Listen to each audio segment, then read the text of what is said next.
For the last few decades, the threat of human-caused climate change has been heavily studied and reported. The scientific consensus is now clear, and we've seen a shift away from why is this happening to when will the worst happen, and finally now to how exactly will this happen.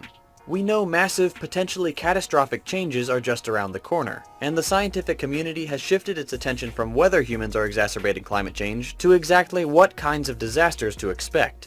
In this episode, we're going to take a look at the recent IPCC climate report and break down what changes we can expect to see in the near future and beyond. Before we go any further, we need to establish a baseline for understanding. There will be climate change deniers in the comments. There always are. But these people are a very vocal minority. There is no longer any doubt that human activity has drastically affected the rate of climate change, and we have mountains of peer-reviewed evidence to prove it. If you're one of the people who believes climate change is a hoax, just consider who would benefit from you believing that lie. Fossil fuel advocates, special interest groups, and members of the current US and foreign governments who are heavily dependent on the fossil fuel industry for donations. They are selling your future and your children's future for a quick buck. Look at the evidence, do your research. This shouldn't be controversial. Every single person on Earth, regardless of political leaning or beliefs, would benefit from the actions recommended by the IPCC report. With that out of the way, let's look at the report in question. First of all, what is the IPCC? The IPCC is the Intergovernmental Panel on Climate Change. Founded in 1988, the IPCC is an intergovernmental body of the United Nations, tasked with providing the world with an objective, scientific view of climate change and its various impacts. One thing to understand about the IPCC is that it doesn't conduct climate studies itself. Rather, it assesses published works from thousands of individuals and groups worldwide. These thousands of scientists contribute to the body of data on a voluntary basis, meaning none of them receive payments from any outside special interest group. When the IPCC is ready to issue a report, which includes a summary for global policymakers, the document is subjected to a line-by-line approval by delegates from each participating government, usually including the governments of more than 120 countries.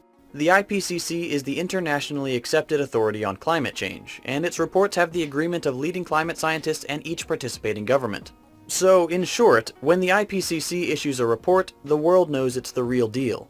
That brings us to the 2018 report. You can find a link to the full document in the description below. Its full title is really long, so for the sake of brevity, we'll refer to it as SR15 or the report. The document itself is massive. The technical summary alone is 25 pages long. The entire thing cites 6,000 scientific reports. The summary for policymakers is much more palatable, at just over 30 pages long. In it, we get what's essentially a SparkNotes version of perhaps the direst warning the world has ever received. In short, we have 12 years to drastically change the course of our future. We've already passed the point of no return to keep global temperatures below around 1 degree Celsius warmer than pre-industrial levels. The race now is to keep it from exceeding 1.5. Even half a degree's difference could make for catastrophic changes around the world. This is the part where people usually get confused. What difference does 1.5 degrees make? I get it. I live in Texas, where it can be 40 degrees in the morning and 85 by noon. But consider places where the temperature is more or less stable. Take the Arctic, or Greenland for example.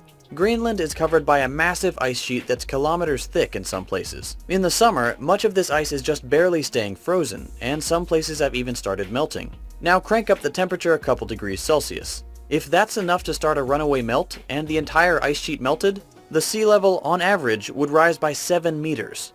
Imagine your favorite beach, underwater, coastal property destroyed, entire islands and huge amounts of coastline submerged, and the millions of inhabitants forced to move elsewhere. You think your country has an immigrant problem now? Just wait until entire island nations are destroyed by the rising seas. And don't think the United States is exempt from these effects. Florida is particularly susceptible to even a small increase in sea level. Besides a third of the state potentially going under, all of its barrier islands would be well below sea level. And with them goes any protection from hurricanes. An already hard-hit state would become ground zero of increasingly powerful hurricanes. But this is all speculation, right? No one knows for sure just how many Floridians will be going for a dip in the near future. Well, SR15 has some hard numbers for us. The disparity in negative impacts between 1.5 degrees of warming and 2 degrees is truly shocking. At 1.5 degrees, 6% of insects, 8% of plants, and 4% of vertebrates will lose over half of their natural geographic range. At 2 degrees, those numbers increase to 18% of insects, 16% of plants, and 8% of vertebrates. 1.5 degrees is projected to destroy 90% of what remains of the world's coral reefs. 2 degrees is expected to wipe them out entirely, completely destroying one of the ocean's richest ecosystems. At 1.5 degrees of warming, we can expect to see a completely ice-free Arctic summer once every century. At 2 degrees, once every decade. Global annual catch rate for marine fisheries will drop by 1.5 million tons at 1.5 degrees, and by 3 million tons at 2 degrees. These figures go on, and each one could potentially trigger an avalanche of other negative effects. And we haven't even looked at the consequences for human life. It shouldn't be a surprise that the populations that will suffer the most will be the poorer and less developed countries, and those in fragile ecosystems, such as in agricultural or coastal areas. If we could limit the maximum global temperature increase to 1.5 degrees Celsius, it would drastically reduce the number of people thrust into poverty and heightened risk of climatic events by up to several 100 million by 2050. The fallout of an increase of 2 degrees for humanity sounds truly biblical. A massive increase in vector-borne illnesses like malaria, along with an expansion of their geographical range, ozone depletion, a drastic increase in heat-related mortality, huge reductions in crop yields, including maize, rice, wheat, and other cereal crops, as well as a reduction in nutritional quality, drought and famine, flooding and extreme weather, and a stagnation of economic growth, to name a few. This is all very scary stuff, and it should be. We've managed to ignore the science for decades, and now it's time to pay the price. Thankfully, humans are very good at adapting and solving problems, especially if they're problems we created ourselves. We will have to deal with the long-term effects of the temperature increase we've already locked in, but we can and should do something to mitigate any further risk. The report lists a number of adaptation options for the regions who should expect serious challenges the soonest, including coastal defenses, sustainable aquaculture, and ecosystem restoration. But the truth of the matter is that we're largely at the mercy of world governments. Sure, we can stop eating meat, drive electric cars, and use less water at home, but even if every single individual did their part, it's still only a tiny step in the right direction.